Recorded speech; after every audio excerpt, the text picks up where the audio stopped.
I didn't have anyone to tell me this, and so I'm going to tell you in case you need to hear it, in case you need a big sister to tell you this fundamental truth about relationships.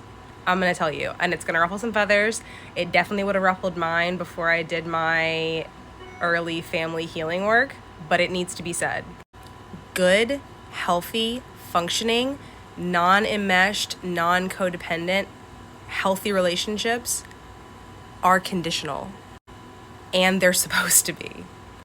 We are in relationships to get our needs met as people, and there's nothing inherently wrong, bad, or selfish about that.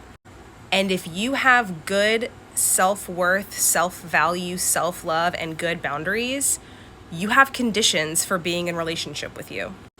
Those conditions will vary from person to person. You have to do your own value work and decide what your conditions are.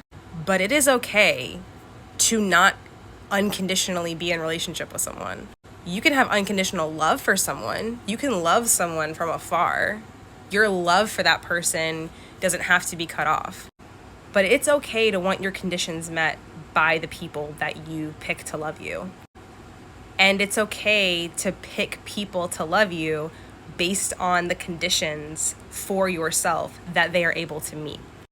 A lot of us that grew up in early childhood developmental trauma or have been in relationships or have family members or are raised by narcissist, emotionally immature people, or, just people in general sometimes, have this idea that if you decide to remove yourself from a relationship, if your presence is not unconditional, then you're a bad person or partner or you're not good. That's absolute garbage. I'm here to tell you to dead that right now. Do your inner value system work to decide what your boundaries and conditions are for a relationship, and then stick to them and remove yourself from people that cannot meet those conditions. As long as those conditions are well thought out and from a good place and they're true to you, they're fine, babe.